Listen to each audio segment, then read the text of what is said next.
Welcome to Detective Duo, where classic mysteries come alive, from quiet villages to secret meetings with Tommy and Tuppence themselves. Do remember to subscribe and tell us in the comments where you're listening from tonight. The first thing that struck Tuppence Beresford about the Velvet Cabaret was that it smelled faintly of champagne, sawdust, and secrets. The second was that everyone appeared to be shouting at once. "Darling, that feather's molting like a dying swan," cried a chorus girl, clutching a bedraggled headdress. "Props to stage left, not centre," bawled a stagehand whose shirt bore the battle scars of paint and panic. Tommy Beresford stood just inside the wings, hands in pockets, watching the chaos unfold with the expression of a man who would rather have been safely behind a newspaper. "I can already tell," he murmured to his wife, "that something here will collapse, catch fire, or both." "Oh, don't be dull," Tuppence replied, eyes gleaming. "It's marvellous, like stepping straight into a champagne glass before it pops." The Velvet Cabaret was once the darling of London's nightlife. Its gilt arches still glittered, though the velvet seats had grown tired and the chandeliers wore dust instead of diamonds. Tonight's rehearsal was for a new revue, Midnight in Mayfair, and if enthusiasm alone could keep the place running, it might have lasted another decade. They had come because of a letter, thin paper, extravagant handwriting, and the faintest scent of violet powder. "My dears," it had said, "someone wishes me harm. I can't go to the police, too frightful, but I trust you both. Come tonight." Signed, Lisette Fontaine, the cabaret star and one-time darling of Paris. Now, as the orchestra struck up a clattering run-through, Lisette herself swept from the wings like a peacock in silk. She was all poise and powder, her smile perfectly rehearsed, but her eyes edged with fatigue. "Tuppence, Tommy!" she exclaimed, pressing perfumed cheeks to each in turn. "How divine of you to come." "We're always available for impending doom," Tuppence said brightly. "It's practically a hobby." Lisette gave a strained laugh. "You mustn't joke. It's quite ghastly, truly. These." She drew from her reticule a small envelope and spilled out a handful of scarlet slips, each thick as velvet and neatly folded. Tommy unfolded one. In careful script it read, "When the velvet falls, truth will bleed." Tuppence whistled softly. "That's rather poetic for a threat." "There have been 3, Lisette said, "each left somewhere intimate. My dressing table, the pocket of my stage cloak, even beneath my mirror. I tried to ignore them, but last night someone entered my dressing room. Nothing taken, yet everything felt touched. Do you see?" Tommy did. The sort of trespass that left a chill rather than a loss. "Why not the police?" Lisette hesitated. "They'd make a scandal. The Velvet Cabaret lives on gossip. One whisper and I'd be finished. Besides, perhaps it's just mischief, yes?" Her tone begged them to agree, but her fingers twisted the letter to confetti. "We'll have a quiet look around," Tuppence said briskly. "Tommy's excellent at ferreting out nonsense, and I adore dressing rooms. So much character in the powder." Lisette's relief was palpable. "You are angels." Before they could say more, the stage manager shouted for her cue. Lisette excused herself, gliding toward the lights as the orchestra began her number. The melody floated out like smoke, sultry and haunting, and even Tommy looked briefly impressed. Then came the crash, a deafening rip followed by shouts. The great central curtain shuddered and plunged downward, sending up a cloud of dust and startled screams. Musicians froze, dancers scattered. When the haze cleared, the heavy velvet had collapsed across the boards, its brass fittings twisted, its ropes severed. Lisette stood just beyond its reach, pale as the footlights. "Good heavens," Tuppence breathed. "If she'd been one step forward—" "But she wasn't," Tommy said quietly. "Someone knew exactly where she'd stand." Stagehands rushed in, examining the damage, muttering about frayed cables and shoddy pulleys. Victor Dane, the cabaret's manager, appeared, immaculate in his pinstripe suit, offering apologies as smooth as his smile. "A minor mishap," he declared. "Rehearsal accidents. Nothing more." Lisette's laugh came too high. Yes, nothing more," she echoed, though her hands trembled as she brushed velvet dust from her gown. Tuppence crouched, running her fingertips over the rope's edge. "Not frayed," she murmured. "Cut." Tommy cast her a warning glance, but she only smiled. They lingered until rehearsal ended. Dancers collected costumes. The pianist closed the lid with a sigh of exhaustion. As the hall emptied, Tuppence slipped behind the curtain again, searching. Beneath one torn panel, something caught the light, a final slip of crimson paper. She unfolded it. "When the velvet falls, truth will bleed." "The same phrase," she murmured. Tommy joined her. Could have dropped from her bag earlier. "Or been waiting for her under the curtain," Tuppence countered. "Tommy, you must admit, someone staged this." He considered the twisted fittings. If they did, they bungled the timing. "Lucky for her," Tuppence said, "or unlucky for the intended moment." From across the dim hall, Lisette called good night, her voice brave but brittle. Victor escorted her out, promising new equipment, safety checks, and other reassurances. When the main doors closed, silence swelled, only the faint hum of the city beyond the walls. Tuppence turned slowly, surveying the empty seats. "There's something tragic about theatres after rehearsal, don't you think? Like parties after everyone's gone home." Tommy wasn't listening. A faint sound had caught his attention, the squeak of a back door followed by quick footsteps. He moved toward the wings, signalling her to stay. Through the narrow passage he glimpsed a figure, tall, coat-collared, slipping into the alley beyond. "Wait!" he called, giving chase. But the stranger vanished into the labyrinth of service streets, leaving only the echo of hurried boots. He returned to find Tuppence examining the curtain's base with a magnifying interest. "Missed them, I suppose?" she said cheerfully. "Vanished like a conjurer," Tommy replied. "All I saw was a flash of red cloth." "Red again," Tuppence murmured, eyes bright. "Our theme colour seems settled." She folded the note neatly and slipped it into her handbag. "I do adore when a mystery begins with good stationery."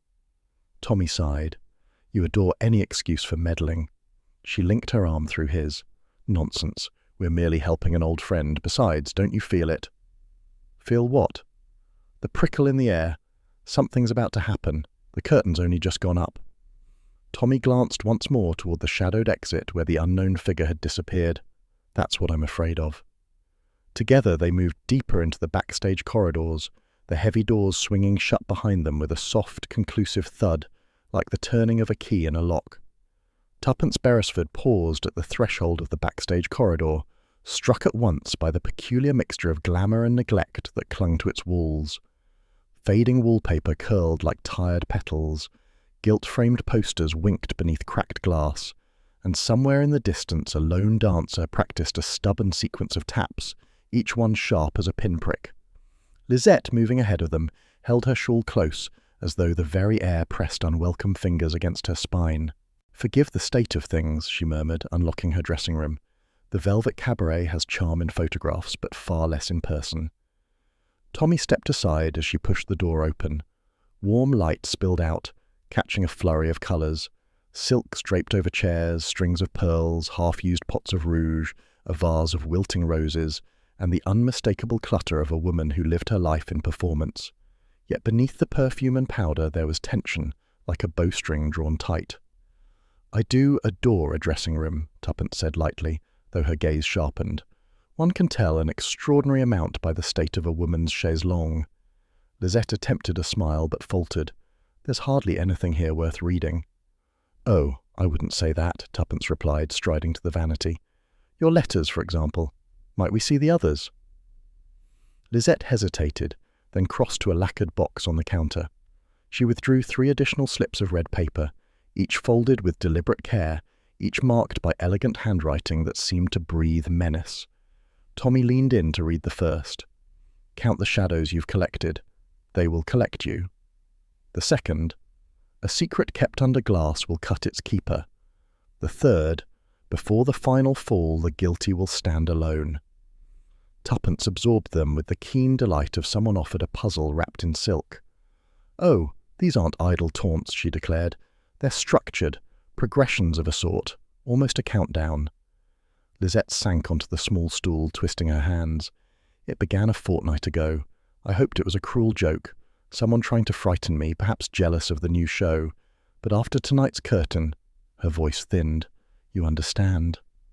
"We do," Tommy said gently, "and we'll take it seriously. But we need context. Anyone hold a particular grudge?" Lisette exhaled. "Grudge? This place cultivates them. Victor Dane, our manager, considers the cabaret his stepping stone. He hides ambition behind politeness, but he loathes relying on me to draw crowds. Then there's Mara Leclerc. We were once inseparable. Now she barely tolerates me. She believes I stole an opportunity that was never mine to give. And Gregory Finch, the Cabaret's financial backer. He knows too much about too many things, including me. Tuppence's brows rose. And which of them knows about these notes? None, Lisette whispered. Or at least, I never told them. Tommy moved casually toward the back of the room. Is this door usually locked? Yes, always, Lisette said. I double-check it after every performance. Tommy crouched by the small hallway that led to the shared storage area. A faint scuff marked the wood. He ran a finger over it thoughtfully. Meanwhile, Tuppence inspected the vanity table with an open curiosity that bordered on forensic. She pulled open a drawer and stilled.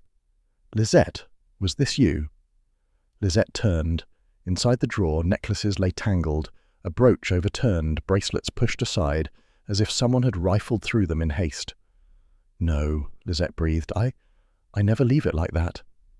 Then someone's been in here, Tuppence said, looking for something. Lisette paled. But nothing is missing. Perhaps they didn't find what they wanted. Tuppence lowered her voice. Or perhaps they weren't searching for jewels at all. Before they could pursue the matter, a suave knock tapped on the half-open door. Victor Dane stepped in without waiting for permission, silk tie immaculate, posture commanding, smile as polished as a cabaret marquis. "My dear Lisette," he said in a voice smooth enough to oil hinges, "I heard the rehearsal concluded rather dramatically. Are you unharmed? I would be devastated if one of our greatest assets suffered injury." Tuppence, standing protectively near Lisette, offered him a bright, unbothered smile. Assets are terribly fragile, aren't they? Particularly when curtains start dropping on them. Victor's eyes flicked to her, cool, assessing, faintly amused. "And you are?" "A friend," Tuppence replied, "one who takes a keen interest in falling drapery." Tommy joined them, hands tucked casually into his coat pockets. "And unexplained intruders. Busy evening."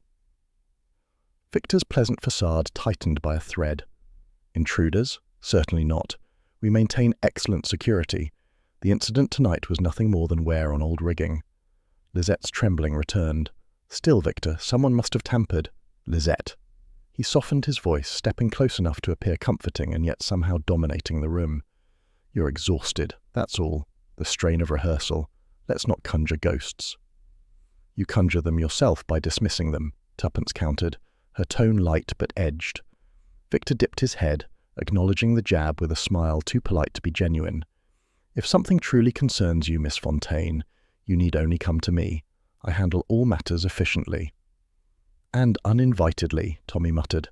Victor ignored him and gave Lisette a final, lingering look before withdrawing. His departure left a faint chill in his wake. Tuppence waited until his footsteps faded.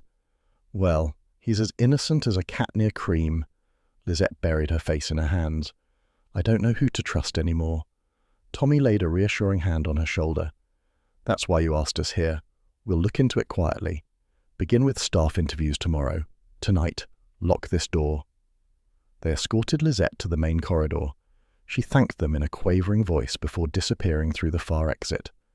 As Tommy turned back, something caught his eye near the dressing room threshold, a tiny smear clinging to the frame. "Hold on," he murmured. He bent, squinting at the substance. Thin threads, not lint, not fabric scraps, but velvet. Red velvet, precisely the shade of the Cipher notes. Tuppence knelt beside him. "Our theme colour grows positively clingy." Tommy straightened. "Someone dragged something through here, or brushed past in haste." "Someone wearing velvet," Tuppence suggested. "Or carrying it," Tommy said. "Either way, it ties to the notes." They stepped away from the door, the corridor hushed now except for the fading echo of that persistent dancer somewhere beyond. Tuppence studied the discarded slips again, noting spacing, rhythm, and emerging pattern. "These aren't poetic threats," she said slowly. "They're structured like signals, or warnings, each one sharper than the last." Tommy glanced at her. "A countdown?" "Yes," she said, excitement stirring beneath her worry. "And tonight was a fall. The first, the second, we need to find out." They stood in the dim corridor, the velvet cabaret breathing quietly around them, its glamorous decay hiding secrets in the walls. Tommy slipped the velvet threads into his pocket. Tuppence folded the crimson notes with deliberate care, and together, with a shared glance that needed no words, they set the investigation firmly into motion. The next afternoon found Tommy and Tuppence Beresford standing just inside the stage entrance of the Velvet Cabaret, observing the curious dance of daily routine unfolding around them. It was not rehearsal time yet, but performers were already drifting through the corridors like vibrant birds, chattering about costumes, partners, and petty calamities. The smell of warm makeup, furniture polish, and yesterday's champagne seemed woven into the very boards of the floor. Tuppence clasped her notebook, her eyes flicking from face to face with keen delight. "We mustn't frighten them, Tommy," she whispered. "Artists are like butterflies, terribly sensitive and prone to fluttering off if startled." Tommy arched a brow. "I rather think we're more likely to be trampled by an elephant than deserted by a butterfly. Half these dancers look strong enough to hoist two of you." Tuppence nudged him. "Do behave. We are here to find out who wants Lisette ruined or dead, and who might be using this place for mischief more subtle. Now, smile blandly. You do it so well." Their first encounter came in the form of Mara Leclerc, sweeping down the hallway in a cloud of perfume and irritation. She was tall, dark-haired, and possessed the kind of sharpened cheekbones that seemed designed specifically for disdain. The moment she saw Tommy and Tuppence, she offered a smile, sweet enough to curdle milk. "Oh, Lisette's little friends," she drawled. "Are you here to pick up whatever pieces she's shattered today?" Tuppence returned an equally dazzling smile. "We're simply admiring the artistry of the place. I hear you're quite the star yourself." Mara's expression flickered, pride sparking before she caught herself. "I do my best, though some people," she flicked a painted fingernail toward Lisette's dressing room, "choose to shine by elbowing others out of the way."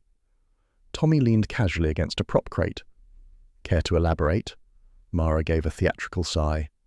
"Years ago I auditioned for a Paris tour. Lisette told the manager I wasn't ready. Imagine, me, not ready. And now she plays innocent. But the truth is, she's always been terrified of competition." "Do you believe she sabotaged you deliberately?" Tuppence asked. "Oh, she'll never admit it. But I know. Her voice is silk, but her heart, well..." Mara shrugged, the gesture bitter. "Everyone sees her as an angel. I know better." A stagehand called Mara's name, and she flounced away, hips swaying with dramatic precision. "Well," Tommy murmured, "if resentment were a crime, Mara would already be sentenced." Tuppence scribbled a note. "Resentment alone doesn't drop curtains, but jealousy mixed with humiliation? Delicious motive." Their next encounter was markedly different.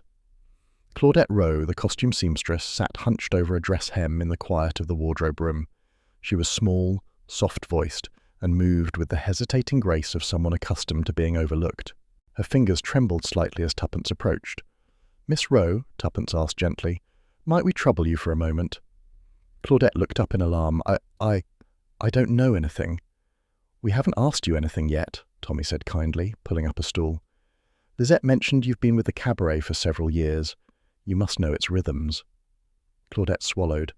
"I only sew." "But you must notice if things are out of sorts," Tuppence encouraged. "Any strange visitors, odd noises, locked doors being mysteriously unlocked?" At that, Claudette's eyes darted toward the back of the room. A small tell, but undeniable. Tuppence saw it at once. "Someone has been in the costume storage." Claudette's hands tightened on her needle. "I shouldn't say. I shouldn't be involved." Tommy leaned forward, lowering his voice. "Miss Rowe, someone is threatening Lisette. Someone who may have used these corridors. If you know anything at all, it could save her." Silence stretched. Then Claudette whispered, "Late at night, I've heard footsteps. The door to storage opened when I know I locked it. Once I found a cloak missing. It returned the next day, but different. The lining had been disturbed." Tuppence felt a thrill. "Disturbed how?" "It had been unstitched and sewn again," Claudette said, "but not by me, and whoever did it wasn't very precise." "Transporting something?" Tommy offered. "Or hiding something?" Claudette shook her head. "I don't know. I told Victor. He said I must have been careless."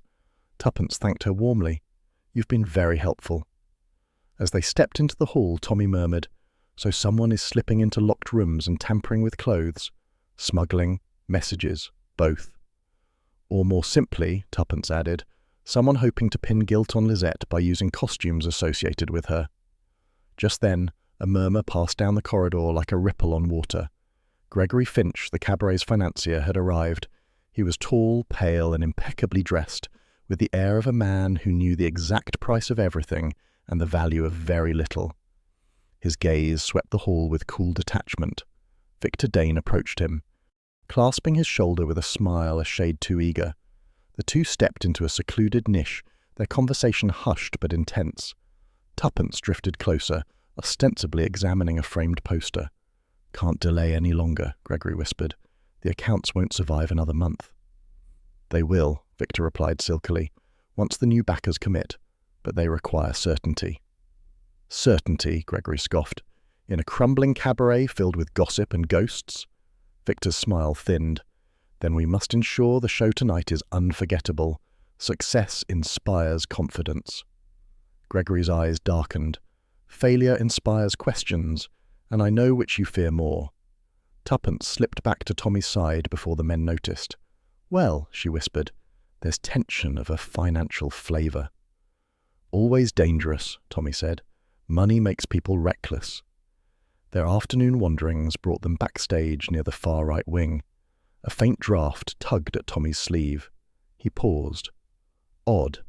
There shouldn't be a draught here. He pushed lightly on a section of wooden panel.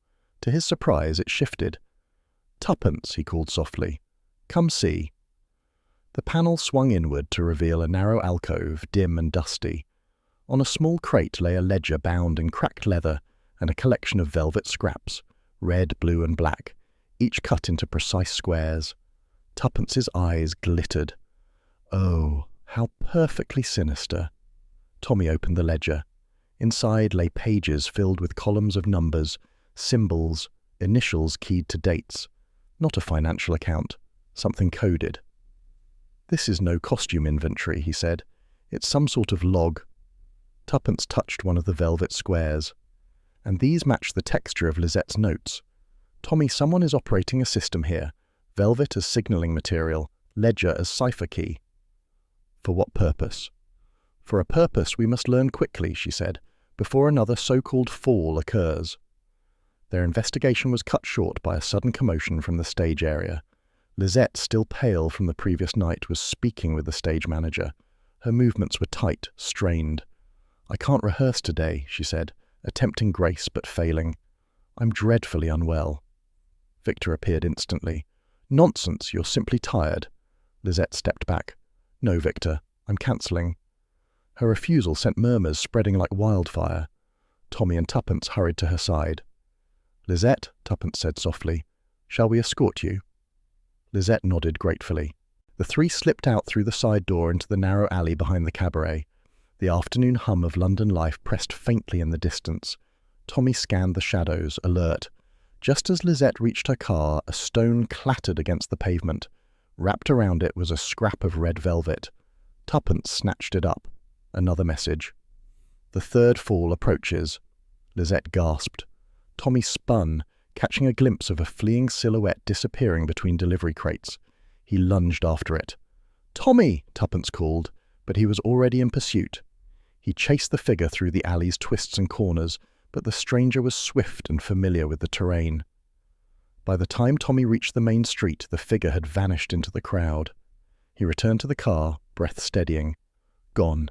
Again. Tuppence unfolded the message. "The third fall. Tommy, they're counting towards something."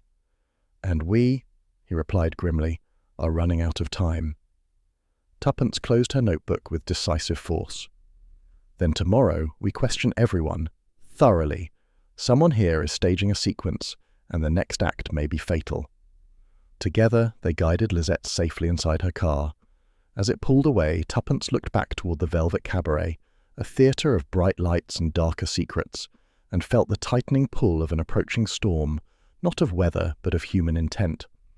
The cabaret was a stage, yes, but someone was directing a performance far deadlier than anything scripted, and the final curtain had begun to gather. Tuppence Beresford began the morning with a theatrical sigh that would have done any cabaret performer proud. "Tommy," she declared, standing over their dining table as though unveiling a masterpiece, "I present the most tantalizing collection of nonsense we have ever encountered." Spread before her lay the ledger discovered behind the hidden panel. Its pages, yellowed and cracked, bore numerals, initials, and curious symbols arranged in columns that did not immediately resemble any ordinary bookkeeping system. Tommy, still working his way through a cup of coffee that insisted on cooling too quickly, leaned forward. "I don't suppose," he said, rubbing his eyes, "that any of this can be interpreted as someone keeping track of how many buttons were stolen from costumes." Tuppence tapped the page. "Hardly. Look here. Every third line ends with a small diamond mark. And do you see these letters? Not names. Initials, repeating at odd intervals." Tommy squinted. "HQ, RL, VD, and this one, GF?" "Quite possibly Victor Dane and Gregory Finch," Tuppence said. "But GF appears in combination with symbols that look like payment notations, or appointments, or possibly criminal mischief." Tommy took the ledger, scanning the markings with thoughtful intensity. "Some of these symbols, I've seen variations of them. Not often. Old intelligence ciphers used during the post-war cleanup, modified shorthand for location or transfer." Tuppence looked triumphant. "I knew it. The Velvet Cabaret isn't just home to glitter and gossip. Someone is using it for underground communication." Tommy closed the ledger. "We need to understand how. The coded messages to Lisette must tie in. Someone's preparing something." "And we have a day," Tuppence replied. "A day before this so-called third fall arrives." They returned to the Velvet Cabaret just past noon. The building buzzed with the subdued hum of preparation, stagehands shifting props, dancers stretching, the pianist running scales absent-mindedly while reading the newspaper. Yet beneath this usual routine was unease, like background static. Victor Dane spotted them first. "Ah," he said smoothly, "our visiting benefactors of safety. Have you come to offer more security advice?" Tommy smiled blandly. "We wouldn't presume to advise, just observe, and help where possible." Victor's eyes flickered with impatience. "Help, if you must, but do stay out of the way." "Oh, we never get in the way," Tuppence said airily. "We simply notice what others overlook." Victor's glance sharpened, but he moved on without another word. As he disappeared around a corner, Tuppence whispered, "A man who says stay out of the way is always concealing something large enough to trip over. Or fall from," Tommy added. They began their subtle interviews with the staff, under the guise of assisting Victor with backstage improvements. Dancers chattered nervously about Lisette's cancelled rehearsal, wardrobe assistants complained about missing threads and misplaced ribbons, but it was the wait staff who offered the most intriguing detail. "Oh yes, sir," said a young waiter polishing glassware. "Certain gentlemen always request table 7. It's tucked just beside the side exit. Not the best view of the stage at all, actually, but they insist." Tuppence's eyes gleamed. "And these gentlemen, regular patrons?" "Mostly," he said. "Quiet, well-dressed, rarely speak to anyone." Tommy exchanged a glance with her. "A perfect drop point," he murmured. "Easy access to the exit, a place where coded messages could pass unnoticed." Their investigation carried them toward lunchtime, and just as the clock struck 1, a familiar voice hailed them.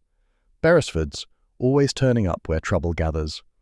Inspector Marston approached, trenchcoat undone, expression severe enough to curdle milk, yet softened by a note of reluctant respect. Tommy straightened. "Just assisting a friend," he said, "though I suspect you know more than you're letting on." Marston gestured them aside. "Between us, yes. We're tracking an information leak involving diplomatic documents, sensitive ones. We have reason to believe the exchange point is somewhere in London's entertainment district. Too many dark corners, too easy to slip something from one hand to another." Tuppence's heart quickened. "And the Velvet Cabaret fits the description." Marston gave a curt nod. "The place has a history of wealthy patrons with shadowy sidelines, but we can't intervene without evidence. And if someone is getting nervous enough to stage accidents," he lowered his voice, "we may have escalation." Tommy frowned. "Escalation is precisely what we fear." Marston clapped him once on the shoulder. "Then keep your ears open and your heads low. Whoever's involved won't hesitate to remove inconvenience. He departed briskly, disappearing through the side exit like a man perpetually late for something unpleasant. Tuppence exhaled. Well, that confirms everything except why Lisette is involved. And who fears her enough to orchestrate these threats, Tommy added. They returned to the costume wing to seek out Claudette Rowe. They found her near the sewing machine, needle trembling in her fingers. When Tuppence approached, the girl started as though struck. "Miss Rowe," Tuppence said gently, "we're here to talk. You're safe." Claudette's chin wobbled. "No one is safe here." Tears pooled. "They told me not to speak, that if I breathed a word—" Tommy crouched beside her. "Who told you that?" Claudette hesitated, swallowing hard. "I overheard Lisette and Gregory arguing. She said she wouldn't be blackmailed. He said she owed him, that he could ruin her. Then someone slipped a note under my door. 'Stay silent, or be next.' There was velvet on it. Red velvet." Tuppence felt a chill. "Did Lisette ever mention owing Gregory anything?" "No," Claudette whispered. "But Gregory frightens me. And Victor. Victor watches everything. Everyone." Tommy helped her sit. "Thank you. Truly. You've done the right thing." Claudette's shoulders sagged with relief and exhaustion. "Tommy," Tuppence murmured as they stepped away, "Lisette is tangled in something she tried to escape. And Gregory seems desperate." "Desperate men are unpredictable," Tommy replied, "but Victor strikes me as someone who prefers a plan." Their next task was to discreetly follow Victor Dane. Tommy volunteered. Tuppence suspected the manager would be less guarded around someone lacking her flair for challenging authority. Tommy trailed Victor through the narrow back corridors, careful to maintain distance. Victor moved briskly, as though conducting a private inspection. He passed through the lighting room, checked a locked cabinet, then turned down a seldom-used hallway toward the storerooms. Tommy eased closer. Victor paused near a door and knocked twice. Soft, rhythmic. The door opened just enough for Victor to slip inside. Tommy pressed to the wall, listening. A voice, male, low, unfamiliar, spoke first. "Everything is arranged," Victor answered, tone smooth and chilling. "Yes. The final performance is prepared. She won't sing after tomorrow." Tommy's breath tightened. "And the ledger?" the unknown voice asked. "Hidden. No one will find it." Tommy felt a surge of triumph, too late remembering the ledger was already in their possession. The voices fell into hushed conversation, indistinguishable. Tommy retreated several steps before Victor emerged again, composure immaculate. The manager smoothed his tie and walked briskly away, unaware of the eavesdropper. Tommy rejoined Tuppence in the lounge area where she sat pretending to critique a collection of outdated show posters. "Well?" she whispered. He told her everything. Tuppence's expression darkened like a curtain falling. "Tomorrow, Tommy, whatever final performance Victor has arranged, Lisette is the target." "And Victor believes no one knows his plan," Tommy said. "He doesn't realize we have the ledger." "Which means," Tuppence murmured, "he will soon realize something is wrong, and desperate men with plans are twice as dangerous as desperate men without them." They found a quiet corner near the orchestra pit to compare notes. The hum of violins being tuned drifted faintly, softening the urgency of their conversation. Gregory could still be involved, Tuppence said. Claudette may have misunderstood the argument. Blackmail and threats have many interpretations. "But Victor's statement was too explicit," Tommy said. "She won't sing after tomorrow." Tuppence nodded. "Yes, that was not metaphorical." They sat in silence, absorbing the implications. Somewhere above, a technician tested a spotlight, illuminating a patch of stage in stark white. "Tommy," Tuppence said suddenly, "do you recall the red velvet squares in the alcove?" "Of course. And the ledger's markings near GF's initials?" "Yes." She leaned closer. "What if the velvet is a signaling tool between conspirators? Red means urgency.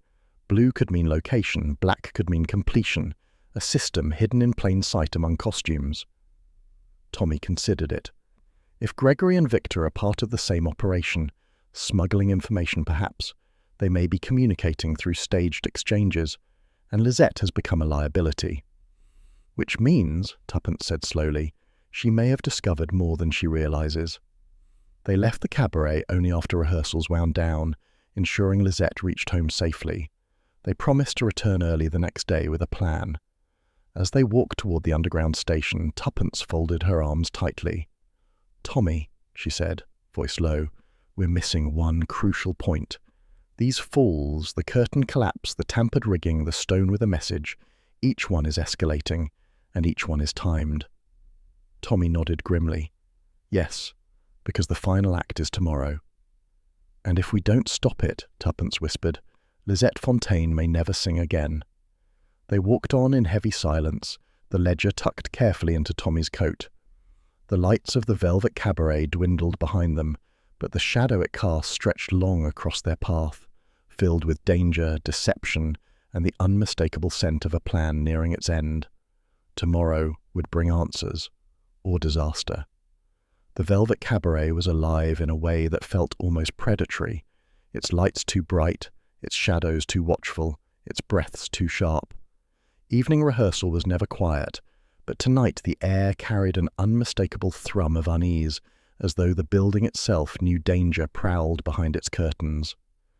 Tuppence Beresford stepped into the wings first, noting the unusual tension in every performer's posture. Dancers warmed up with jerky precision. Stagehands whispered in corner pockets. Even the orchestra tuned their instruments with an urgency that felt like warning rather than preparation. Suspended velvet drapes hung from the rafters like great crimson waterfalls, ready for Lisette's dramatic entrance in the evening number. But as Tuppence glanced at them, a chill coiled gently at the back of her neck. Tommy joined her, smoothing his coat with a frown. "The atmosphere feels wrong." "It feels staged," Tuppence murmured, "but not by the director." Victor Dane burst from behind a scenery flat, barking orders. "Positions! Lighting ready! If we cannot rehearse properly, I swear I will—" He stopped mid-threat as Lisette crossed the stage, stepping into her spotlight with a quiet elegance that banished the noise around her. Her gown shimmered like moonlit frost, yet even she seemed to feel the weight of tension drifting through the hall. Her gaze lifted briefly, toward the catwalks, then toward the wings. Then she inhaled and prepared to sing. Tuppence nudged Tommy. "If anything happens, it will happen now." "Not reassuring," Tommy muttered. The orchestra played the opening bars. A delicate hush swept through the stage. Lisette stepped forward. A violent snap cracked above them like a gunshot. Everyone froze. Tuppence's heart slammed into her ribs. Her eyes shot upward. One of the rigging lines whipped violently through the air, fraying into two curling ends. The massive lighting rig suspended above Lisette lurched, groaned, then plummeted. "Move!" Tommy roared. Lisette darted sideways with a terrified cry.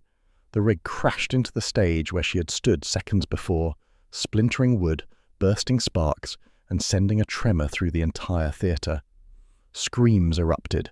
Musicians dropped their instruments. Dancers scrambled for cover. Smoke hissed from a broken lamp casing. But the worst cry came from the man beneath the wreck. A stagehand, caught directly under the fallen rig, let out a ragged, agonizing howl. "Get that off him!" someone shouted. Tommy sprinted forward, several performers joining him to lift the heavy metal. They managed to raise it just enough for two men to drag the stagehand free. Blood streaked across the boards. His leg lay twisted horribly. His breath came in sharp, panicked gasps. "Call a doctor, quickly!" Tommy shouted. Victor Dane stormed onto the shattered stage, his face mottled with fury and fear. What is the meaning of this? Sabotage? Carelessness? Who was responsible for that line? A lighting technician shouted back, "We inspected it this afternoon. It was fine." Mara Leclerc stepped toward the centre with a peculiar smirk, folding her arms. "Faulty equipment, Victor? Or perhaps you've skimped on maintenance again?" Victor snarled, "Not now, Mara." Gregory Finch, who had remained seated until now, rose slowly. His expression remained unsettlingly calm, observant, calculating. He looked not at the injured stagehand, nor at the broken rig, but directly at Lisette.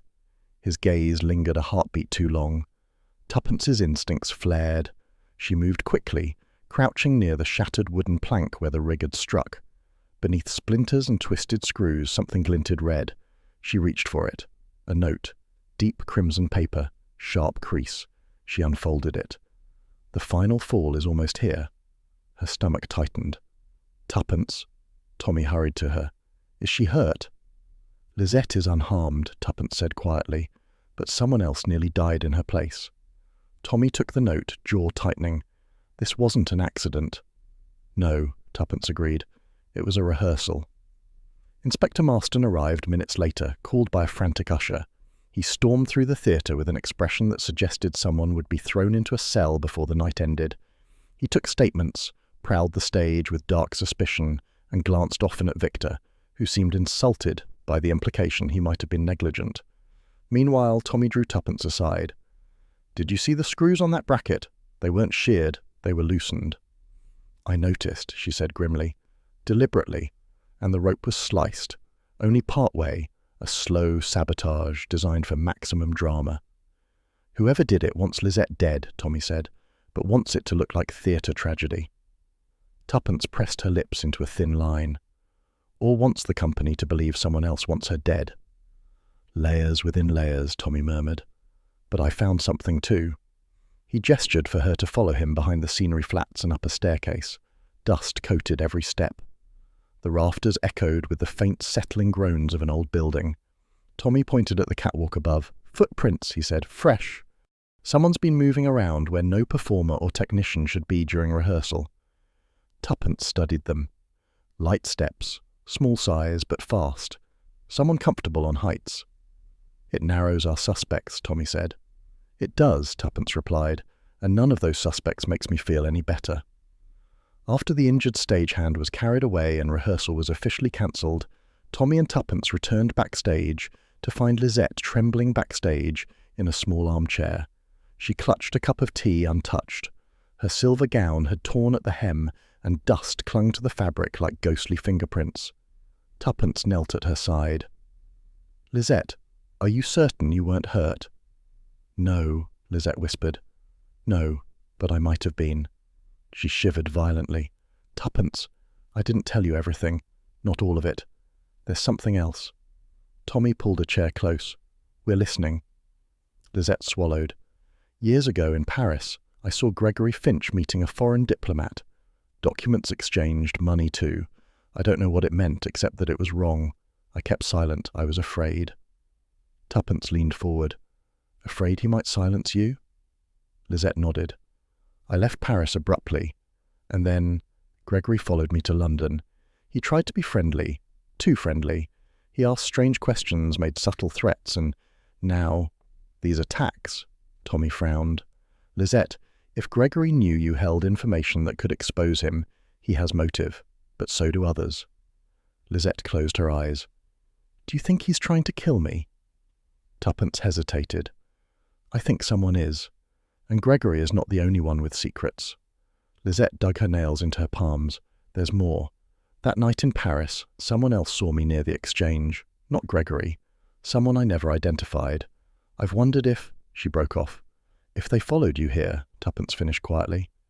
Lisette nodded. Tommy exhaled. "And now they're escalating. The pattern is tightening." Tuppence rose and paced slowly. Each fall, each stage disaster, each red note. It's a sequence, a countdown. "To opening night," Tommy said. "Yes," Tuppence whispered. "Opening night, when Lisette is centre stage and most vulnerable." Lisette looked pale. "But why these notes?" "Because," Tuppence said, "the killer enjoys the suspense. They're constructing a performance of their own." Later, as they stepped away to speak privately, Tuppence's mind raced.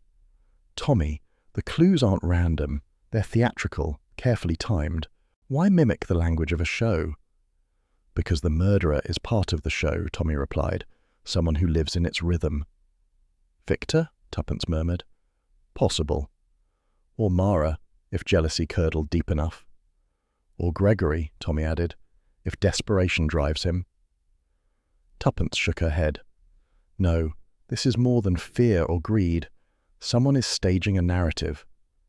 "And tomorrow," Tommy said quietly, "the final act begins." Tuppence looked back at the velvet drapes swaying faintly overhead, no longer elegant but ominous. "The Cabaret cipher isn't poetry," she whispered. "It's a timetable. Each fall marks a step in their plan." Tommy nodded grimly.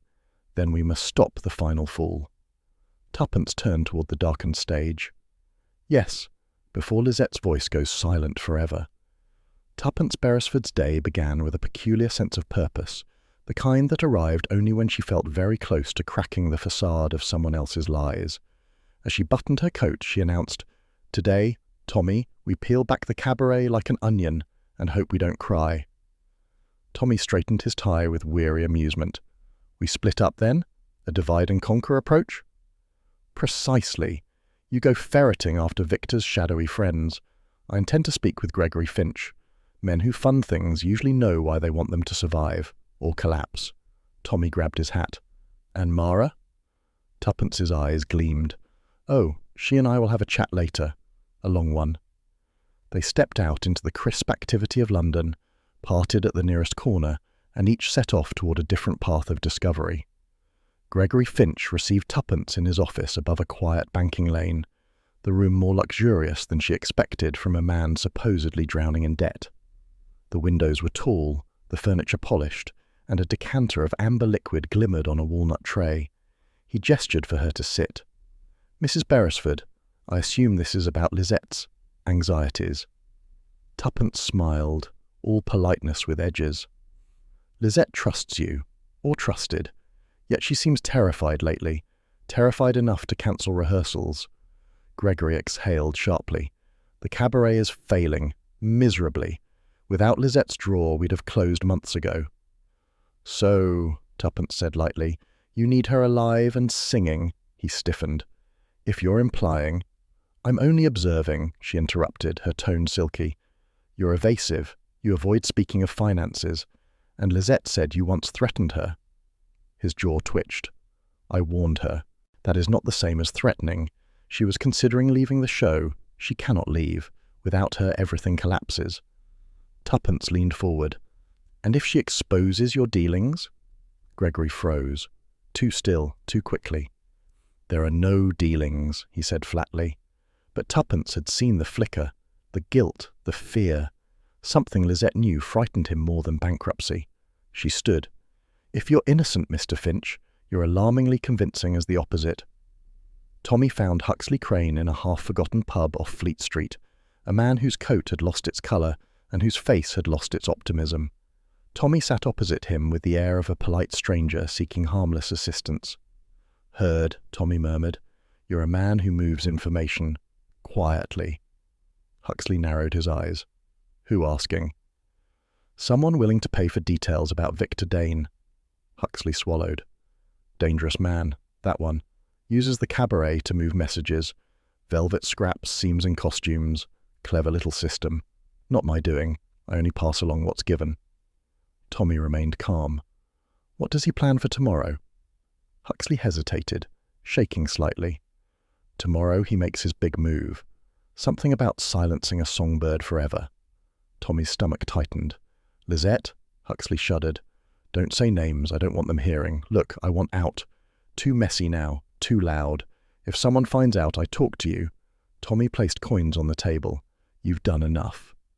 As Tommy left the pub, one truth crystallized clearly. Victor wasn't merely part of the cabaret's corruption. He was orchestrating it. Mara Leclerc met Tuppence in the costume hallway with all the enthusiasm of a cat greeting a bath. "So," Mara snapped, "come to pry again?" "Only to ask why you hate Lisette," Tuppence replied sweetly. Mara's face twisted. "She ruined my future. She stole things meant for me." "Like opportunities?" Tuppence asked. "Like everything," Mara growled. "But I would never kill her. I want her humiliated, not buried." "And yet," Tuppence said softly, "someone has been stealing velvet scraps. Red ones." Mara blinked. "What? No, no, I just noticed they were disappearing. I thought Claudette was hoarding them for repairs." Tuppence's heart jolted. "You didn't take them." "I've enough on my mind," Mara spat, "and velvet is the least of my crimes." Tuppence believed her. Mara was bitter, dramatic, jealous, but not murderous. Someone else was collecting those crimson scraps for a darker purpose. Tommy and Tuppence met again in the cabaret lounge as dusk crept through the theatre's cracks. "Well?" Tuppence asked. Tommy told her everything about Huxley Crane. Victor's coded exchanges, the costume seams, the planned silencing. Tuppence's eyes widened. But why Lizette? Espionage must have purpose. She knows something, Tommy said gravely, and Victor cannot risk exposure. Tuppence glanced toward the dressing-room corridor. Then let's learn what. Lizette trembled as Tuppence closed the dressing-room door. I didn't want to burden you with old sins, Lizette whispered, but years ago I witnessed something. Gregory Finch meeting a foreign diplomat. Documents exchanged, money. He didn't know I saw. I fled Paris before anyone questioned me. And now someone wants you silent, Tuppence murmured. Lizette nodded. I kept one thing from that night, a small diary with ciphered notes. I hid it. No one knows. Someone knows, Tuppence said softly. Someone has been searching your room. While Tuppence comforted Lizette, Tommy investigated the rafters above the stage. Dust thickened in uneven patches, and footprints, small, light, deliberate, led toward the attic catwalk. Someone had been trespassing repeatedly. Tommy crouched, brushing the dust. Fresh marks, not older than a day. Whoever climbed these rafters knew the theatre intimately. The night closed quietly until the Beresfords reached the rear stairwell. A whisper of movement, a shift of shadow. Tuppence! Down! A masked figure lunged from the upper landing, shoving forward with both hands.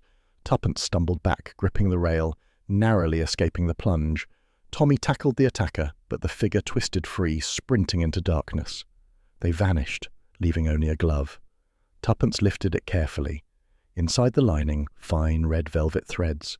The same shade as the cipher notes. The same velvet used in costumes. The same fabric disappearing for weeks. Tuppence's voice was barely a whisper. Tommy, this isn't panic anymore. Someone is desperate. Desperate means cornered. And cornered people strike hard, Tommy said grimly. As they stood alone in the stairwell, the theatre dim around them, Tuppence finally articulated what they had been circling all day. The cipher isn't random, Tommy. It's a timed sequence. Each fall is planned, each message marks a stage, and the final fall is tomorrow, Tommy finished. Yes, Tuppence whispered. Tomorrow, on opening night, Lizette is meant to be silenced forever. Not by intimidation, not by fear, but by murder, Tommy concluded. They exchanged a determined look. Tomorrow, everything would come to a head, and tonight, someone was preparing for the final act. The velvet cabaret shimmered with anticipation, its gilt balconies and polished floors humming with the restless energy of opening night. Patrons arrived in plumes of perfume and polished shoes, their laughter swirling like confetti in the heat of excitement. Yet beneath the glamour, beneath the rustle of silk gowns and gleaming tuxedos, Tommy and Tuppence felt a taut wire of danger stretched invisibly across the building. Tuppence leaned toward Tommy as they entered. If danger had a scent, it would be mingling with the powder and champagne right now. Tommy's gaze swept the crowded foyer. Let's hope it's not also printed on tonight's program. They separated with quiet efficiency, Tommy to the audience, Tuppence to the backstage corridors. Opening night called for spectacle, but tonight carried the weight of a much darker performance, the final fall in a sequence someone had scripted with disturbing precision. Tuppence slipped behind the great velvet curtain, moving with the confidence of someone who had learned to blend into a cast without ever joining it. The backstage area pulsed with life. Dancers warmed up, chorus boys adjusted suspenders, makeup artists fluttered about in clouds of powder. Victor Dane stalked among them, issuing clipped orders with an authority that demanded obedience. His eyes, sharp and gleaming, carried the unsettling air of a man performing triumph while concealing terror. Tuppence ignored him for the moment and made for the rigging system. The tall lattice of pulleys and ropes towered above her, stretching into shadowy rafters where the catwalks crisscrossed overhead. She lifted her lamp toward the highest pulley and frowned. The rope looked untouched, but a faint glimmer caught her eye beneath the wooden beam. A velvet-wrapped packet. Someone had tucked it carefully behind the pulley wheel, invisible unless one knew to look. Tuppence glanced around. No one was watching. She retrieved the packet and unwrapped it. Inside lay a scrap of charred paper, brittle and smelling faintly of smoke. She flattened it. Printed text appeared. Official, bureaucratic, unmistakably diplomatic. A schedule of meetings, locations, times, Not complete, but damning. "So Victor really is using velvet to hide secrets," she whispered. "How theatrical." She slipped the scrap into her coat. In the audience, Tommy took a seat halfway back and slightly to the left, perfect for observing both the stage and the aisles. The house filled rapidly. Gentlemen murmured about international politics. Ladies fanned themselves, dazzled by anticipation. From the balcony above, laughter spilled like champagne bubbles over the banister. Tommy's attention snapped to the left aisle as Victor Dane entered, moving with unusual stealth. He slipped between boxes until he reached a man in a grey suit. Sharp, angular, forgettable in the way dangerous people often were. Their exchange was minute. A nod, a lowered hand, a thin envelope passed from one to the other with the ease of experience. Tommy tensed. He memorized the man's face, the precise moment the envelope changed hands, the way Victor pocketed it beneath his jacket. Something urgent had passed between them, something that heightened the stakes. The house lights dimmed. A hush fell like silk settling on skin. The show began. Backstage, Tuppence hovered near the wings. Her eyes never left the catwalks above, where narrow metal platforms lined the rafters. A silhouette lurked there, small, nimble, its identity concealed by distance and shadow. It paced with purpose, stopping periodically to adjust something unseen. Tuppence's pulse quickened. Tommy was right. Someone's using the rafters. The opening number filled the cabaret with a sweep of music.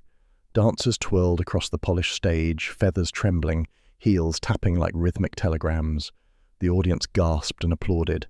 Every few minutes, Lisette appeared for her cues, her smile radiant beneath the lights.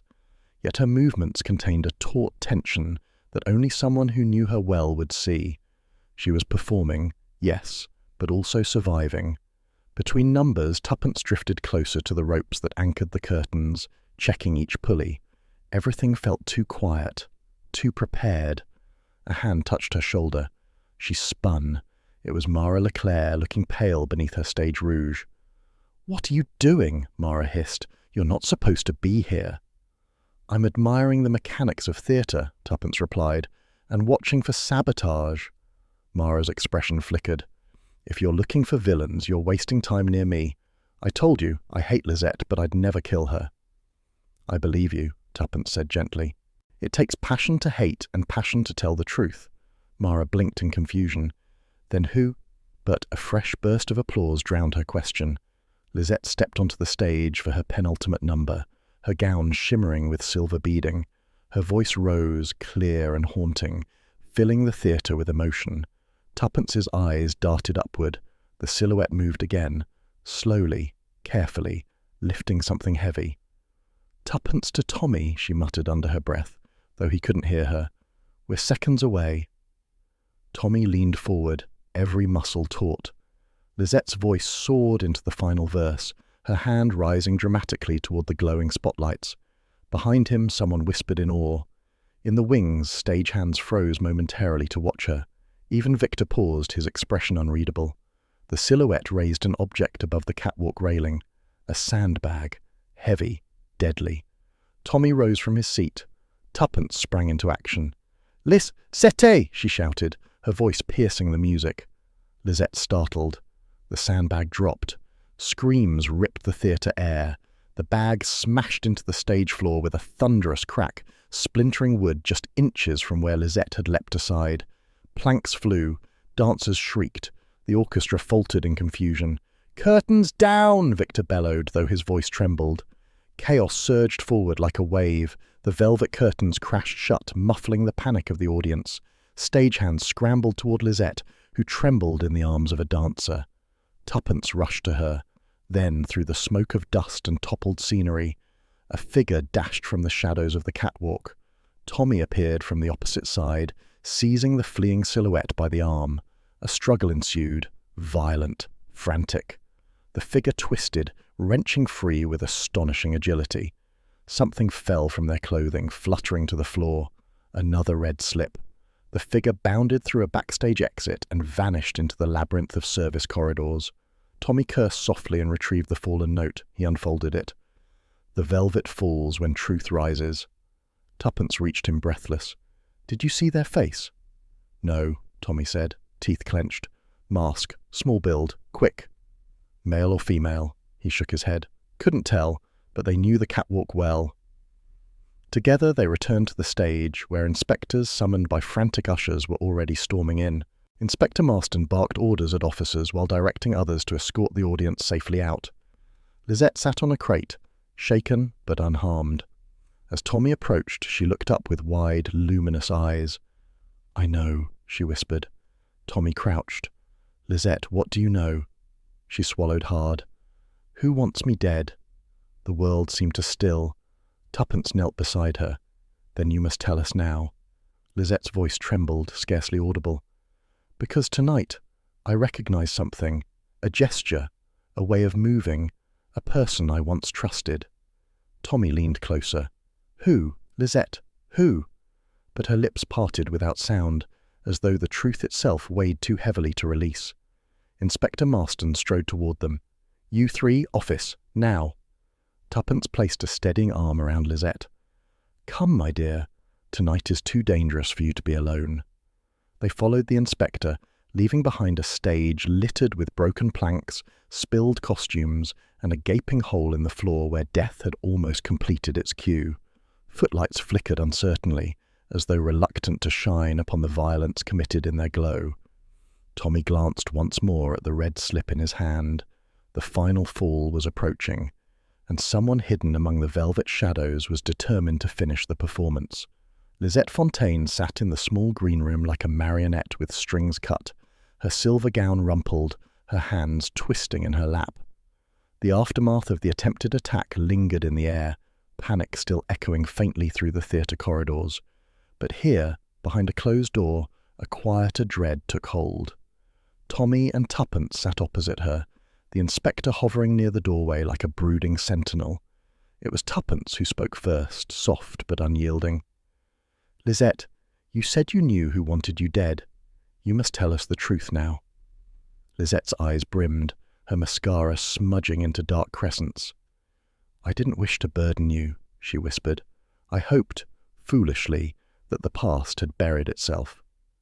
Tommy leaned forward. "Past crimes have a habit of clawing back to the surface. Start at the beginning." Lisette inhaled shakily. "Years ago, when I sang in Paris, I saw something I should never have seen, something Gregory Finch tried desperately to keep hidden." Tuppence stilled. "Gregory," Lisette nodded. "He ran with dangerous circles. I didn't know at first. He was charming then, too charming. But one night, after a late performance, I returned to fetch a forgotten earring. The theatre was nearly empty. I opened a side door and saw Gregory meeting a foreign official. They exchanged a file, documents of some kind, money, words I didn't understand." Inspector Marston's gaze sharpened. "Hostile nation?" "Yes," Lisette whispered. "I recognized the man later in a newspaper, a diplomat involved in several scandals." Tommy's voice dropped. "Did Gregory see you watching?" "Not immediately, but the next day he cornered me backstage, asked if I'd been alone all evening. His tone was wrong, smooth but too careful. I panicked. I claimed I knew nothing. I left Paris within the week." "Without telling anyone?" Tuppence asked. Lisette shook her head. "I was terrified, and I brought something with me, something I shouldn't have." Marston folded his arms.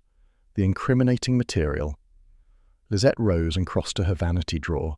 She opened it and removed a delicate, old-fashioned music box painted with tiny violets. "Inside this," she said, "I hid a small diary. Notes, ciphered phrases I copied from the documents Gregory exchanged. I couldn't read them, but I felt, if anything happened to me, it ought not disappear with him." Tommy exchanged a grim look with Tuppence. "And Gregory knows you have it?" Lisette nodded. "I think so. When I returned to London, Gregory followed months later. Not immediately. He's too clever for that. But he found excuses to visit the Cabaret. Too often, too carefully. Every time he looked at me, I felt he was measuring how much I remembered." Tuppence touched the music box. "May we open it?" Lisette hesitated, then nodded. Tuppence lifted the lid. The box was empty. Lisette gasped, shaking her head. No, that's impossible. I checked it last week." Inspector Marston stepped forward. "Broken hinge," he observed, "and pry marks. Someone forced it." Tommy scanned the room.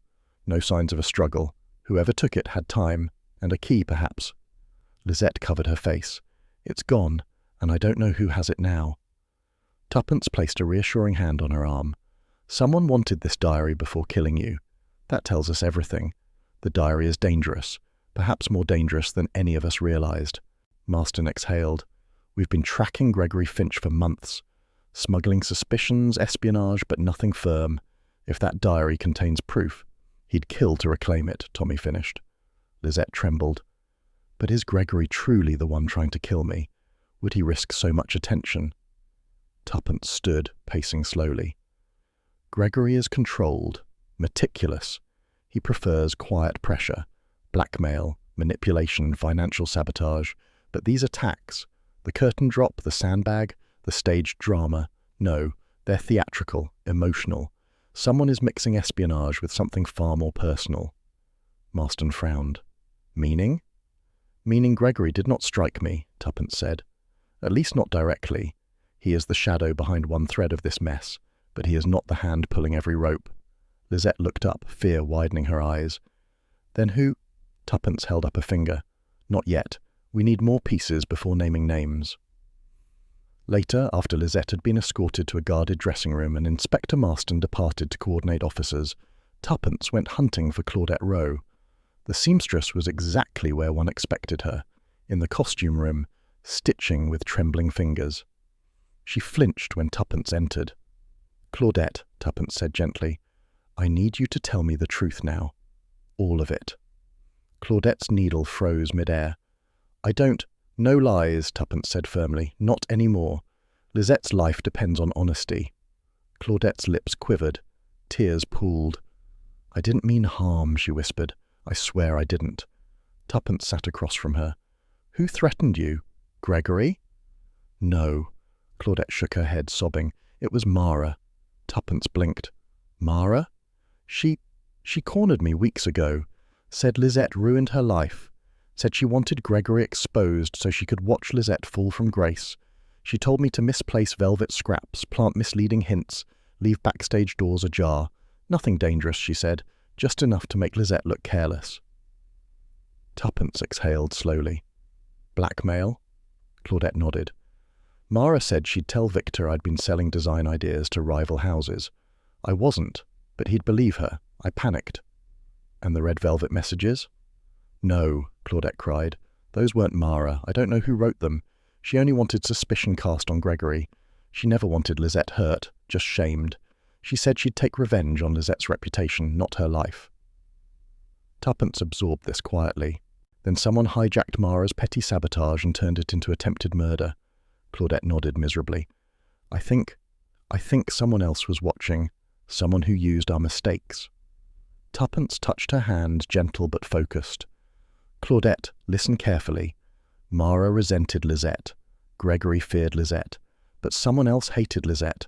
Someone clever enough to use both as camouflage. Someone theatrical. Someone who understands every corner of this cabaret. Claudette froze. Her breath stilled. You know who I mean, Tuppence said. Claudette stared at the floor. I don't know. I can't. But the truth had already flickered in her eyes. Tuppence squeezed her hand. Thank you. Truly. Meanwhile, Tommy sought out Inspector Marston in a dim corridor near the orchestra pit. Gregory had motive, Tommy began, but motive alone doesn't make him acrobat enough to race catwalks mid-performance. Marston grunted. I doubt Gregory could climb a ladder without paperwork. Exactly, Tommy replied. The assassin had agility, speed, and precise knowledge of the rigging. Someone who lives backstage. Marston frowned. Stagehand? Perhaps, Tommy said, but the red slips were left in places only certain people knew, and the velvet squares were stored in that hidden alcove, known to only a handful. Victor, Marston said, expression darkening. Victor, Tommy agreed, but not only Victor. He fits espionage motives, but the sandbag attack felt personal, emotional, someone with bitterness, not just greed. Meaning. Meaning, Tommy said, someone who resented Lisette enough to want her gone, but smart enough to use Victor's smuggling network as misdirection. Marston scowled. 3 suspects with motives, 1 killer with a talent for blending their sins. Tommy nodded. And someone who has now escalated to physical assault, nearly pushing Tuppence down a stairwell. Marston stiffened. We'll increase security. He paused. And the diary? Gone, Tommy said, which means the killer has it. Or Gregory does. Or Victor does. Or someone wants us to believe they do, Marston muttered. The layers thickened. Tuppence met Tommy later near the stage entrance, their expressions reflecting shared urgency. I spoke with Claudette, Tuppence said quietly. She was manipulated by Mara. Sabotage, yes, but not violence. Mara is cruel, jealous, petty, wounded, but she is not the killer. And Gregory? Tommy asked. Tuppence thought. Gregory hides fear behind calm, but he is not dramatic. These attacks carry flair, theatrics, rage. Tommy nodded. Victor, then? Possibly, Tuppence said, but Victor hides behind logic, not passion. He is cold. Whoever dropped that sandbag acted with emotions simmering beneath calculation. Tommy considered this. So not Victor alone. No, Tuppence murmured. Someone desperate is piggybacking on Victor's schemes. And the diary? Tommy asked. Tuppence's eyes sharpened. The diary reveals espionage. But the killer's motive is not only espionage, it is jealousy, resentment, betrayal, personal. Tommy exhaled. 3 suspects, 3 motives. And 1 murderer, Tuppence whispered, using everyone else's sins as camouflage. They stood in the dim glow of stage lights, understanding settling between them like the hush before a dangerous overture. Tomorrow would bring revelations. But tonight, the Velvet Cabaret was no longer a theatre. It was a battlefield of secrets, and Lisette sat at its centre. Tommy Beresford stood in the dim glow of the Velvet Cabaret's service corridor, checking the time against his pocket watch as if synchronizing a covert operation. In truth, that was exactly what he and Tuppence had arranged. The theatre's gilded atmosphere had never felt so treacherous, or so alive with impending revelation. Tonight, they were done waiting. Tonight, the killer would move, and they would be ready.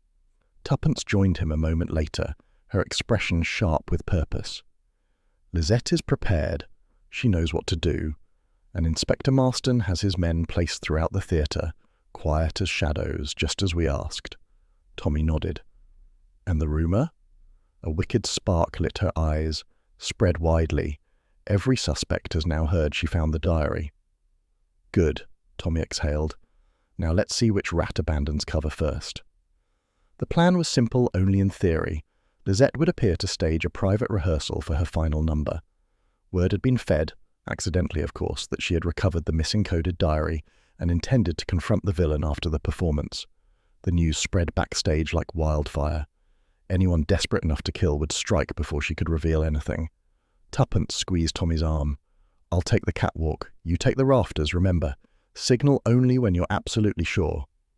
Tommy nodded once. They parted like 2 pieces of a trap closing into place. Lisette stood at centre stage under the soft glow of rehearsal lamps, her silver gown catching faint light like ripples on water. Her face held courage that trembled only slightly beneath its surface. Mara lingered near the wings, arms folded tightly, watching with conflicted eyes. Claudette hovered by the costume rack, pale as moonlit cloth. Gregory Finch sat stiffly in a corner row, his back rigid and his eyes never leaving Lisette. Victor Dane stalked along the shadows like a hunting animal, silent, brooding, his hands reaching into pockets, withdrawing, replacing, searching for control he felt slipping. Tommy noticed him immediately from the side entrance. Tuppence ascended the iron ladder behind the scenery wall, slipping onto the catwalk with the silent grace of a dancer.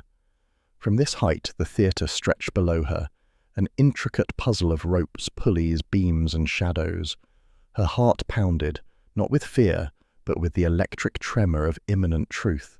Lisette lifted her chin and began to sing, not with full vocal power, but with a focused, shimmering quality that filled the empty seats with ghostly life.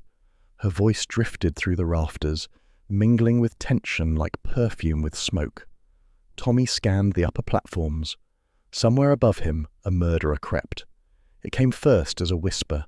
Scrape, scrape, scrape. Tuppence froze, lowering herself against the railing. Her breath caught. There, beyond the pulley system, a faint glint of metal carving into rope. She lifted her mirror disc, small, round, barely reflective, and caught a fragment of the silhouette.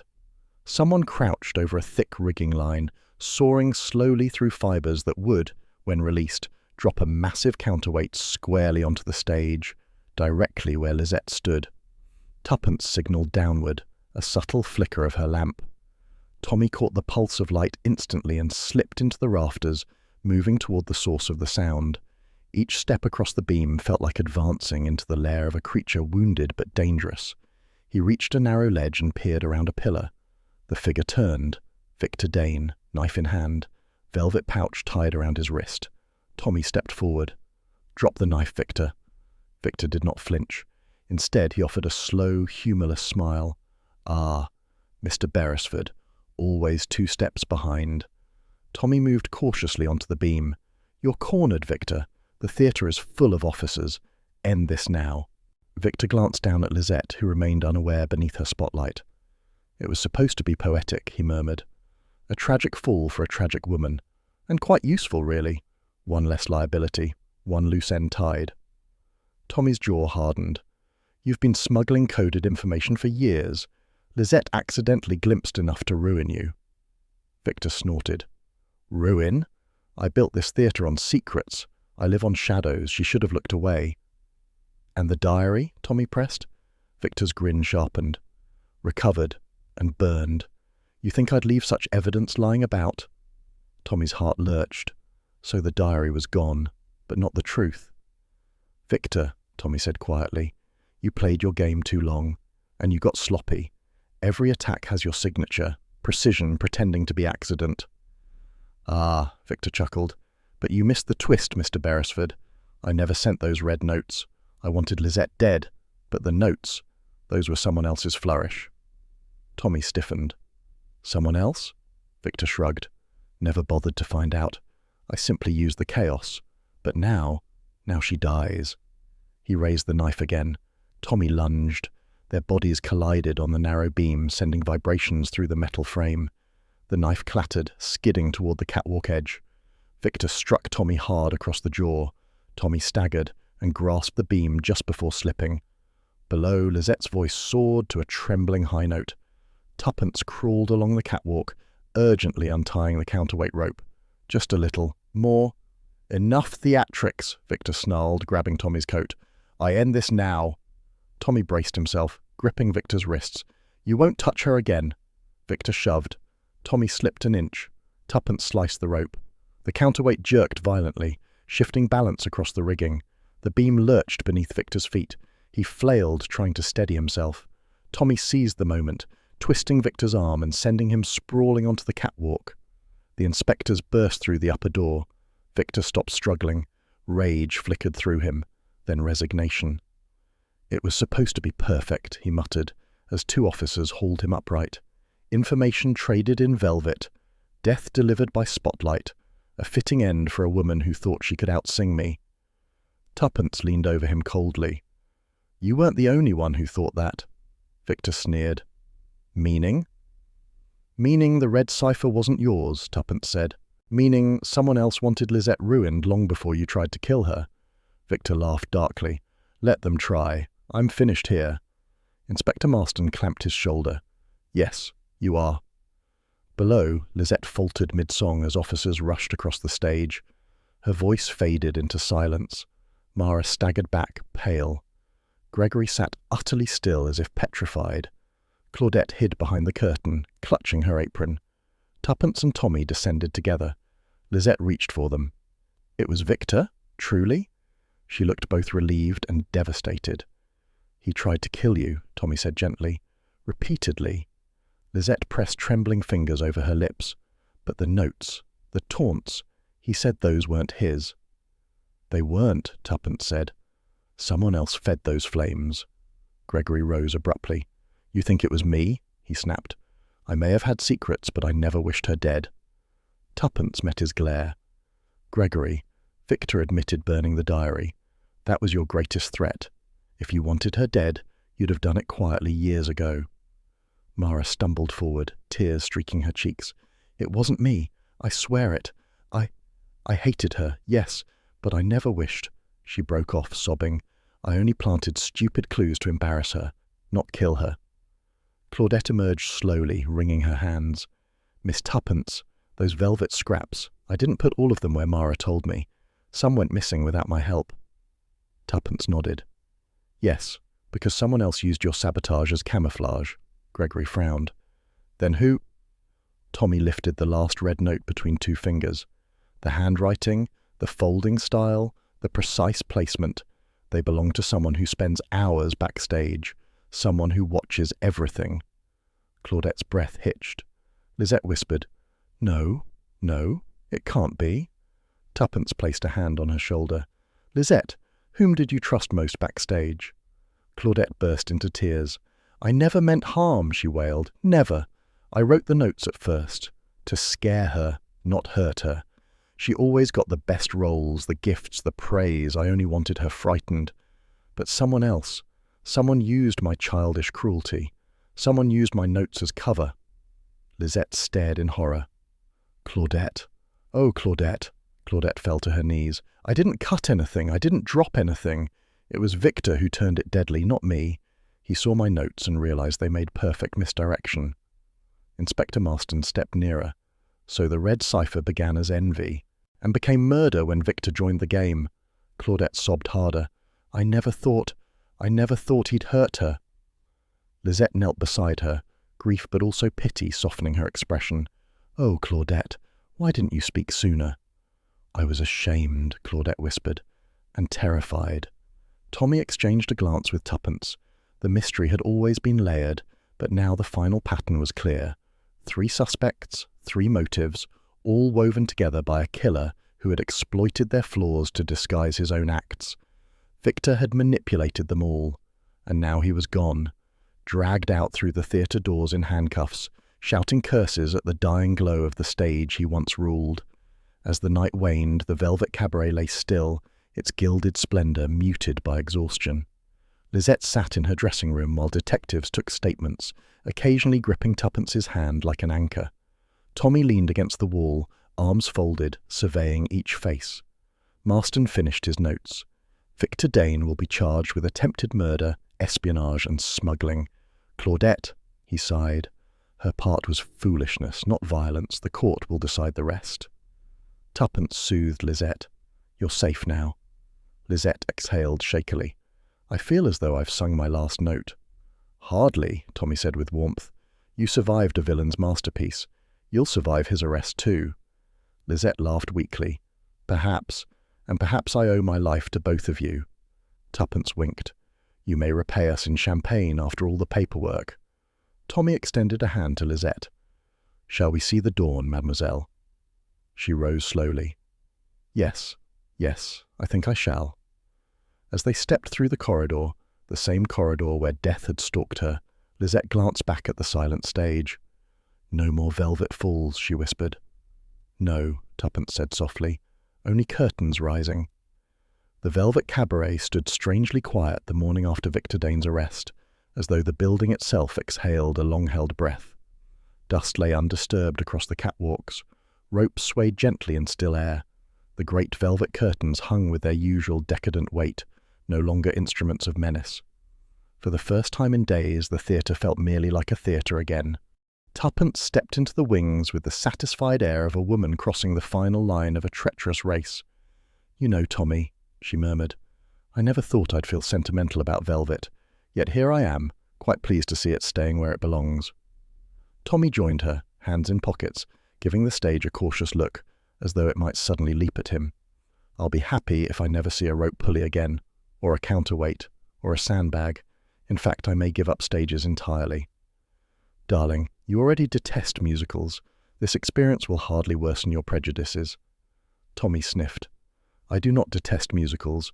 I merely prefer narratives where people don't burst into song unless absolutely necessary. Behind them, footsteps approached. Lisette appeared, wrapped in a simple dressing gown, her hair loosely pinned, her face softer than they had ever seen it. Gone was the tight tension of fear. Instead, she moved with the gentle caution of someone relearning how to breathe. Good morning, she said, voice quiet but steady. Tuppence smiled warmly. "Lisette, you look almost human again." Lisette let out a shaky laugh. "Almost. I owe you both my life. I still cannot believe it, that Victor would go so far. All these years I trusted him with my career." Tommy answered with characteristic sympathy. "Criminals rarely begin monstrous. They simply allow themselves to believe they are entitled to whatever they desire." Lisette lowered her gaze. "What he desired was control, over me, over everyone, and when I tried to step beyond his reach," she shivered. Tuppence took her hand. "The important part is, you survived him." "And not only survived," Tommy added, "but ensured he never harms another soul." Lisette exhaled deeply, as though shedding the last remnants of dread. "Inspector Marston told me Gregory Finch has been detained as well, on charges unrelated to the attempted murder." Tuppence nodded.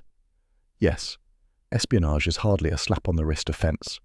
Lisette's expression darkened. "I pity him, but I do not forgive him. He let fear rule him, and then allowed Victor to twist that fear into something venomous." Tommy folded his arms thoughtfully. "Gregory may be guilty of treachery, but the attempts on your life were entirely Victor's work." "Yes," Lisette whispered, "and I'm grateful that everyone sees that now." A rustle of chiffon announced Mara Leclerc entering the wings. Her eyes were red, her posture subdued, her usual sharpness blunted by remorse. "Tuppence, may I speak?" she asked softly. Tuppence nodded. Mara approached Lisette with visible hesitation. "I wanted to say, I'm sorry, truly. I behaved monstrously. Envy makes fools of all of us, but I let it make me cruel." Lisette regarded her quietly. "You hurt me, Mara, deeply, but you did not try to kill me." Mara's face crumpled. "That doesn't excuse anything." "No," Lisette agreed gently, "but it does matter, and I hope you find something better for yourself than bitterness." Mara swallowed hard. "I'm leaving London, going somewhere quiet where I can't harm anyone by accident." Tuppence's tone softened. "Running away won't fix everything, but reflection will. You're not beyond redemption, Mara." Mara nodded slowly, then departed without another word. Claudette hovered next, twisting the corner of her apron. "Miss Lisette, I want to apologize as well." Lisette gave her a tender, weary smile. "Claudette, you have carried fear far too long." Claudette burst into tears. "I never wanted to frighten you. I only wanted you to notice me. I felt invisible. I felt small." Tuppence touched her arm. "Claudette, you must understand. Wanting to be seen is human. Letting jealousy guide your hand is where the trouble began. But now you have a chance to start fresh." Claudette sniffed. "I'm so grateful you don't hate me." Lisette shook her head. "Hate? No, I have too much healing to do to carry hate. You're free now. Free of Victor, free of Mara, free of secrets." Claudette smiled weakly. "Thank you." She slipped away, leaving the three of them standing in a cocoon of quiet. Inspector Marston soon arrived to conclude matters. His hat was slightly askew, and his moustache bore the tired droop of a man who had seen far too much theatre for one lifetime. "Dane is in custody," he informed them. Quite dramatic about it, too. Quoted Shakespeare on the journey to the station. Tuppence smirked. "Which play?" "Macbeth," Marston sighed. "If he starts imagining moving forests, I'll have him examined." Tommy chuckled. A fitting end for a man orchestrating scenes of tragedy. Marston tipped his hat to Lisette. "You're safe now, Miss Fontaine. Scotland Yard will ensure it stays that way." Lisette bowed her head in thanks. "And you two," Marston added, pointing at Tommy and Tuppence, "are either the Yard's greatest assets or its most persistent headaches. Not sure which, but well done." Tuppence beamed.